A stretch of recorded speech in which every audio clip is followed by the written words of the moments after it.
Katika maisha ya sasa, ili kuwa na maisha mazuri, yale ambayo hayana changamoto, ni ukweli usiofichika kwamba fedha ni kitu cha msingi, ni kitu cha muhimu sana, ni kitu cha msingi sana ili kuwa na maisha mazuri yenye kupendeza, yenye kutamaniwa na kila mmoja.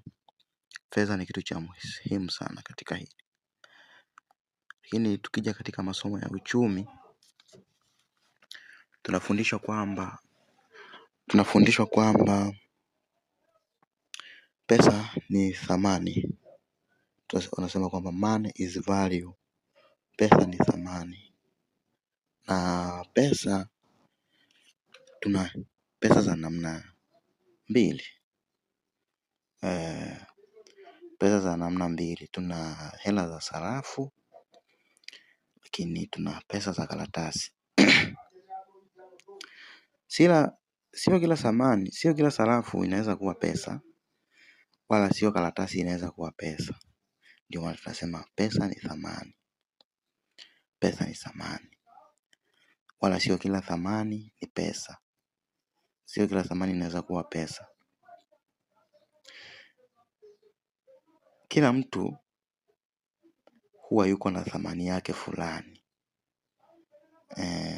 ambayo inaweza kumpa maisha yake. Kila mtu wakati amezaliwa anakuwa na thamani yake fulani ambayo inaweza kumpa maisha yake. Sasa swali gumu katika maisha haya linakuja, unawezaje kujua thamani yako ambayo unakuwa nayo wewe katika maisha yako, ambayo ipo hata kabla wewe haujazaliwa kwa ajili yako? Unawezaje kujua? Katika hili kuna ulazimu mkubwa sana wa kuwa wewe yule halisi, ili uweze kupata kile ambacho kilikuwa kwa ajili yako. Yaani kuna ulazima mkubwa wa wewe kuwa wewe yule halisi ambaye alizaliwa katika mwili huo, ili uweze kupata kile ambacho ni kipo kwa ajili yako, ambacho ndio thamani yako. Katika mafundisho ya kiroho, katika mafundisho ya ufahamu wa kiroho, tunasema kwamba kabla mtu hajazaliwa, huu ulimwengu au hii asili au chanzo kikuu au Mwenyezi Mungu alimwandalia mapito, kwa maana ya baraka na mitihani. Baraka kwa maana ndio nguvu ambayo itamsaidia kukabiliana na mitihani. Baraka ndiyo hiyo inaweza ikawa nguvu hiyo itamsaidia kushinda mitihani. Nikimaanisha kwamba, kwa mfano, kama unahitajika kupigana ili ufanikiwe katika maisha, basi baraka ambayo unakuwa nayo, unakuwa na nguvu. Kama mapigano hayo yanakuwa ni mapigano ya kimwili, basi Mwenyezi Mungu au asili inakupatia nguvu za kimwili za kuweza kupigana na hiyo hali ambayo lazima itakuwepo tu, ndio maana una hizo nguvu. Au kama mapigano yako yatakuwa ni ya kiroho, basi wewe unaweza ukawa na mwili mdogo, unaweza ukawa jinsi ulivyo, lakini ukawa na nguvu kubwa ya kiroho ya kuweza kukabiliana na mitihani ili uweze kufanikiwa. Swali linakuja, unawezaje kujua wewe ni nani ili kuwa katika thamani yako? Tumesema pesa ni thamani. Sio kila thamani inaweza kuwa pesa. Sio kila thamani inaweza kuwa pesa. Kumbe sasa ufanyaje ili uweze kujua thamani yako, ili uwe katika thamani hiyo uweze kupata mafanikio yako ambayo yapo ni kwa ajili yako. Kwa mfano, napenda kutoa mfano mmoja hivi kwamba, chukulia wewe mfano wewe ni kisima. Kisima kipo tu, lakini kila wewe mwenye shida na maji kuzunguka maeneo hayo huwa anafuata maji kisimani. Yeyote mwenye kujua kisimani huwa anafuata maji kisimani, anayepajua hapo kisimani. Kila mwenye shida na maji anaweza akafuata maji kisimani hapo. Lakini ukumbuka kwamba na wewe mwenyewe, ili hali umezaliwa katika asili hii na uwepo huu, basi na wewe ni sehemu ya asili kama zilivyo visima, kama ilivyo miti. miti ya muda mfupi na miti ya muda mrefu. Wewe mwenyewe ni sehemu ya asili, kama vile vile yalivyo maji eh? Kama wewe ni asili na maji ni asili, kisima kenyewe kinakuwa ni kisima cha maji.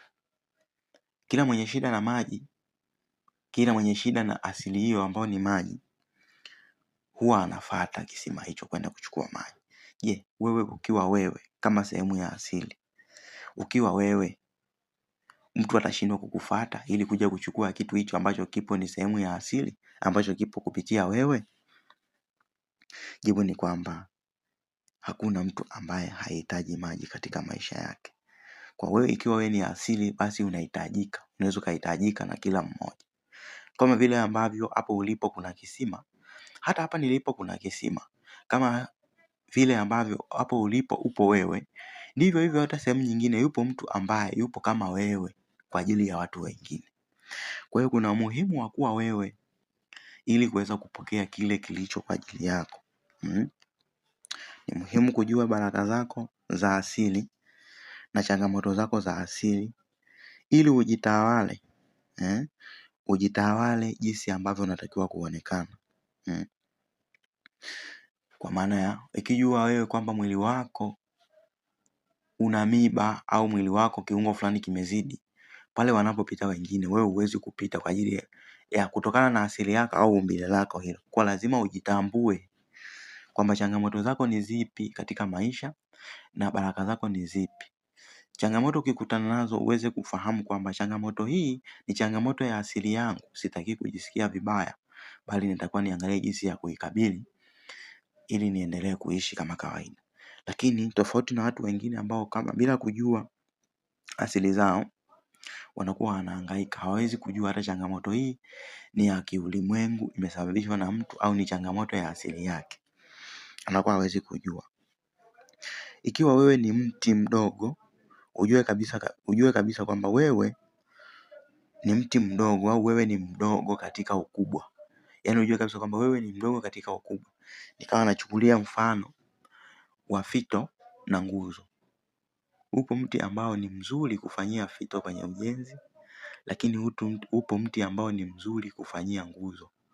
Ule mti ambao ni fito nao una umuhimu wake, lakini hata ile nguzo nayo ina umuhimu wake. Huwezi ukadharau fito kwa sababu ni fito, na fito yenyewe haiwezi kujidharau kwa sababu yenyewe ni fito. Kila mtu ni lazima ajivunie katika uyeye wake. Nimeongea mambo mengi, ila yote nasisitiza katika kujitambua. Ili uweze kufanikiwa katika maisha haya ya mwili, ni lazima upate kujua kwamba umezaliwa kwa ajili ya nini. Unawezaje kujua kwamba umezaliwa kwa ajili ya nini? Ndio maana niko hapa. Utakutana na watu wengi watakufundisha jinsi ya kujua wewe ni nani. Lakini mimi nina njia rahisi za kuweza kukufahamisha wewe mwenyewe hata bila mimi nisipokuwepo kwamba wewe ni nani. Njia ya kwanza ya muhimu ni kupitia ndoto. Ni kupitia ndoto unazoziota usiku.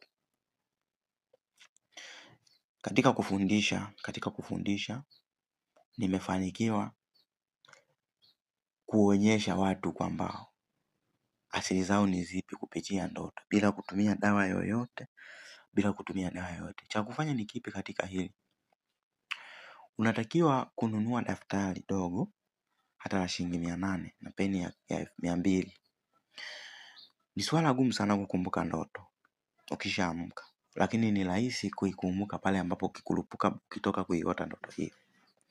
Wapo watu huwa wanalala, anaweza kalala jioni au usiku wa saa 4 au saa 2, lakini ikifika mida ya saa 6 saa 7 hivi anakurupuka. Alikuwa anaota ndoto fulani anakurupuka. Lakini akilala tena, akija kuamka asubuhi, ile ndoto aliyokuwa ameiota anakuwa haikumbuki tena. Sio kwa sababu ana matatizo, hapana. Ndivyo jinsi ilivyo. Kwa hiyo peni na karatasi ni nini? Peni na karatasi ni kwa ajili ya kuandika ndoto ile unayoiota. Ndoto sio chochote, lakini chochote ni kile kilichopo katika ndoto.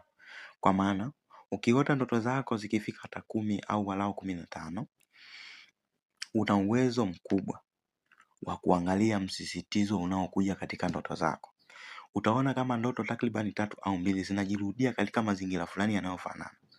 Basi kupitia hivyo unaweza ukajua asili yako kwamba okay, mimi ni mtaalamu wa tiba, au mimi ni mzuri katika teknolojia, au mimi ni mzuri katika uvuvi, au mimi ni mzuri katika kuimba, au mimi ni mzuri katika utunzi wa mashairi, au mimi ni mgunduzi wa maeneo yaliyopo na dhahabu, au mimi ni mzuri wa kujua haya madini yatatumika kwa ajili ya kitu gani kupitia ndoto.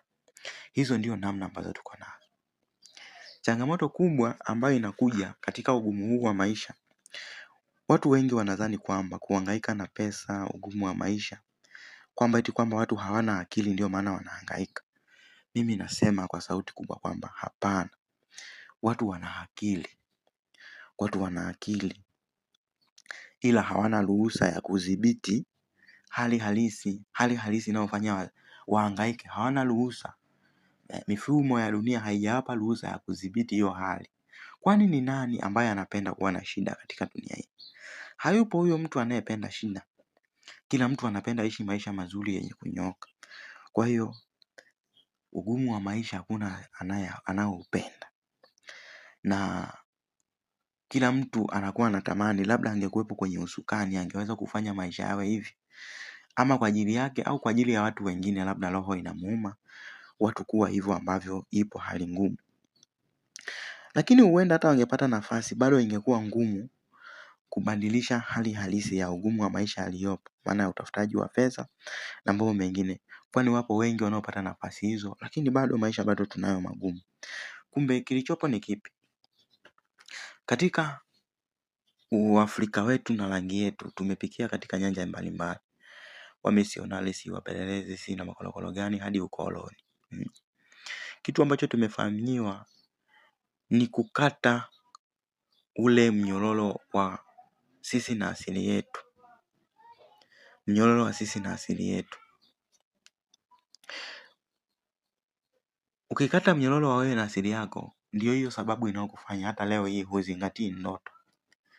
Lakini nimekwambia namna mojawapo ya kutaka kujijua wewe ni nani ni kukariri ndoto katika namna hiyo niliyokuambia kwamba ndoto utazikariri, utaziandika, lakini utapata kuzisoma kuelewa kwamba ni kitu gani kinakuja katika msisitizo. Kwa nini hicho kitu kinakuja katika msisitizo? Na katika mafundisho ya kiroho tunasema kwamba maisha yako yamejificha kwenye damu yako. Ndio maana DNA inabeba hata magonjwa ya kurithi. Kwenye damu yako kumefichama taarifa za miaka na miaka iliyokwisha kuisha huko. Na hizo taarifa sio kama haziwezi kufikia, zinaweza kukufikia katika mazingira ambayo ni sahihi. Huwa nawaambia watu kwamba upo unaitwa mfumo wa Neva system. Mfumo huu unafanya kazi katika namna mbalimbali. Watu wanadhani kuwa na mawazo mazuri yale yanayokuja na fikra za papo hapo ndio maarifa, wakidhani kwamba wengine ambao hawapo na hali hiyo hawana maarifa. Kumbe sio kweli. Kuna namna nyingi za kupokea ujumbe kutoka katika ulimwengu wa kiroho. Zipo namna nyingi, lakini hizi mbili maarufu za haraka katika maisha yako wewe ambaye hata kama huendi kanisani, hata kama hujaenda kwa mganga, hata kama umekengeuka katika namna gani, utakuwa unapata ujumbe katika namna mbili. Namna ya kwanza ni katika mawazo na fikra. Namna ya pili ni kwa njia ya ndoto. Mawazo ni nini? Mawazo ni taarifa au ujumbe mwepesi ambao unaweza kukufikia kwa urahisi, lakini upo ujumbe mzito ambao hauwezi kukufikia wewe kwa sababu hakuna mazingira ya wenyewe kupita. Kumbe unachotakiwa kufanya ni nini? Unachotakiwa kufanya ni nini katika hili? Ni kufundisha kitu kimoja. Umeme mkubwa hauwezi kupita katika nyaya ndogo, ila umeme mdogo unaweza kupita katika nyaya kubwa hata usifike kule unakoenda. Kumbe mfumo wa neva ndio mfumo ambao ni kama umeme. Taarifa kukufikia inategemea na neva zako zinaweza kubeba hiyo taarifa. Mfumo wa neva zako unaweza kubeba hiyo nguvu inayokuja, kwa sababu mawazo yapo katika mfumo wa umeme. Hata uhai upo katika mfumo wa umeme. hata ujumbe unaenda huko katika mfumo wa umeme. Ndio maana teknolojia wamezileta, zipo zinasafiri katika mfumo wa umeme. Ukitaka kunielewa uhusiano uliopo kati ya teknolojia na maisha haya kawaida, toka mjini kama unaishi mjini, nenda sehemu za pembeni pembeni ambako wameweka minara ya mawasiliano. Utakuta sehemu nyingi walioweka minara ya mawasiliano, kuna sehemu ambayo huwa wanatambikia. Achana sehemu ya kutambikia, utakuta hata kwa pembeni kuna kanisa ama la Roma la zamani. Achana kanisa la Roma la zamani, utakuta juu wameweka hata msalaba, anasema hiyo sehemu ni sehemu ya kuhiji. Kumbe sehemu yenye mizimu, sehemu yenye nishati za kiroho ni sehemu ambapo mawasiliano yanaweza kufanyika. Na sauti ikiwa inaruka hadi mawasiliano kufikia kwenye simu yako hapo, huwa yanapita kwenye hizo minara. Kuna uhusiano mkubwa katika teknolojia na asili. Ndio maana nakwambia nguvu za kiroho zipo katika mfumo wa umeme. Hicho ni kitu ambacho hakiwezi kupingika. Nikipata muda wakati mwingine nitakuja kueleza kuhusiana na hii. Lakini nimeongea mambo mengi, nataka kuhitimisha kwamba kuna umuhimu mkubwa sana wa wewe kufahamu wewe ni nani. Kupitia ndoto ikiwa ngumu, tunatumia tarehe ya kuzaliwa. Watu wengi huwa wanajiuliza kwamba sasa kalenda zenyewe ziko nyingi, kuna Gregorian, sijui kuna nini. Shida ni nini katika hili? Tunaweza kuamini kitu gani katika hili? Kumbe issue sio kuamini. Issue sio kuamini kwamba kalenda ni nini. Issue ni muda. Na ule muda una maana gani? Issue sio muda. Ule muda una maana gani? Kumbe katika tarehe tunaweza kujua kutokana na maendeleo haya ya taaluma hii, tunaweza kujua kwamba siku fulani tarehe fulani sayari zilikuwa zimejipangilia namna fulani. Juu huko angani huwa kuna nishati. Ndio maana nimetoka kukueleza habari ya minara ili iwe rahisi kunielewa nikisema angani kuna nishati za kiroho. Kwamba mpangilio wa sayari wakati unazaliwa una maana fulani.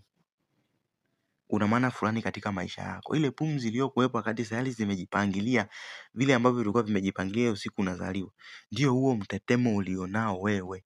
Ndio hiyo asili ulionayo wewe. Ndio inatakiwa ipite kwenye ufahamu wako na kwenye maisha yako ili wewe uweze kuwa wewe. Kila mtu avutiwe na wewe. Wewe ni sehemu ya asili. Je, ni nani asiyekuwa anaweza kuhitaji asili? Nimekwambia kisima cha maji kipo hapa ulipo, lakini hata nilipo hapa kipo, ila yote ni maji. Yaliyopo huko ni maji na yaliyopo huko ni maji.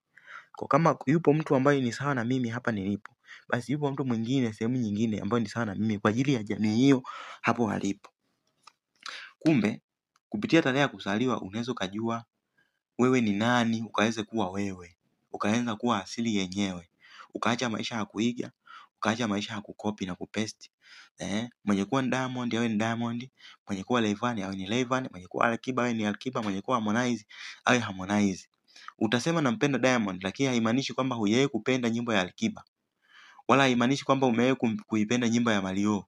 Kila kitu kina ladha yake. Ndivyo hivyo wewe mwenyewe una ladha yako ambayo unatakiwa kuwa nayo ili kila mtu ahusiane nayo katika namna ambayo inakuwa ni furaha kwa nafsi yake. Kwa hiyo mimi mwalimu wako Ntangisha Kafumu na kuhimiza na kuambia sasa hivi kwamba pindi ambapo utanitumia tarehe yako ya kuzaliwa kwa kutumia software ambazo tunaweza kukalkuleti magimba kwamba yalikuwa yamejipangaje hiyo siku unazaliwa na jua lilikuwa katika kundi gani la nyota, basi tunaweza kufahamu hatima zako wewe kwamba wewe lengo lako kuu la kuzaliwa ni nini. Lakini katika lengo hiyo unakuja na sura gani? Unakuja kama muuguzi, unakuja kama mwanasiasa, unakuja kama msanii, unakuja kama mpelelezi. Yaani wewe lengo lako ni gani? Kwa lengo lako wewe katika lengo lako wewe unatakiwa kuja kupindua teknolojia ya dunia hii. Lakini unakuja kama nani? Unakuja kama msanii, ila mwana mapinduzi. Unakuja na muonekano gani? Kwa hiyo tunataka kujua kupitia sayari zilikuwa zimejipangaje. Kwamba wakati unazaliwa dunia ilikuwa kwenye kundi gani la nyota na jua lilikuwa kwenye kundi gani la nyota. Jua lilikuwa kwenye kundi gani la nyota, lakini wakati dunia ilikuwa kwenye kundi gani la nyota. ndio huo muonekano wako. Lakini jua lilikuwa katika kundi gani la nyota, ndio lengo lako kuu la kuwepo hapa duniani. Kwa ukiweza kufahamu hivyo vitu inakuwa rahisi hata kujifunza. Kwa sababu kuna mafundisho ambayo unatakiwa unenepeshe mfumo wako wa neva ili uweze kupokea taarifa nzito za kuhusiana na wewe kupitia ndoto. Kuna ndoto zingine zinashindwa kukujia kwa sababu nyaya zako ni nyembamba, haziwezi kupitisha umeme mkubwa. Unaweza ukasema basi mimi nataka neva zangu zipitishe umeme mkubwa. Ukilazimisha unakuwa chizi au unaparalyze au unapooza, au ndo hilo unakuta anasema amepandisha, kumbe umelazimisha kupitisha taarifa kubwa kushinda hali ya mfumo wa neva yako. Huwezi ukanyenyua chuma gym kile ukiwa umeenda siku ya kwanza au ukiwa hivyo na hali ya kawaida, mpaka uanze tu mazoezi tudogo ndio uwe na uwezo wa kunyenyua kile chuma kizito huko gym. Ndivyo ilivyo.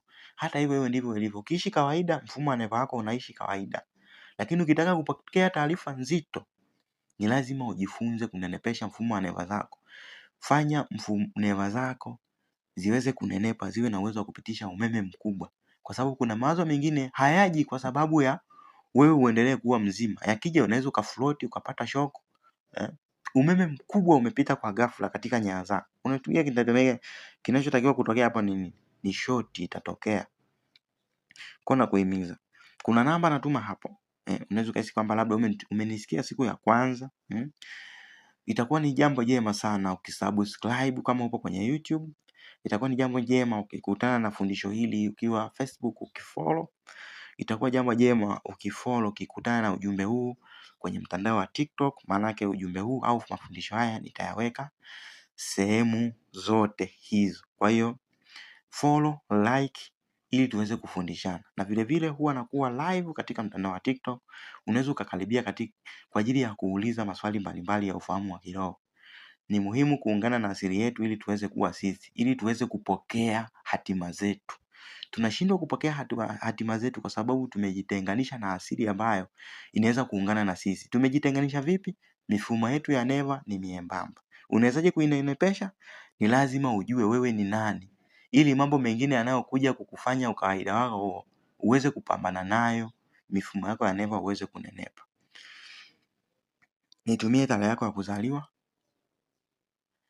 na sehemu uliozaliwa, kwa maana ya kata uliozaliwa.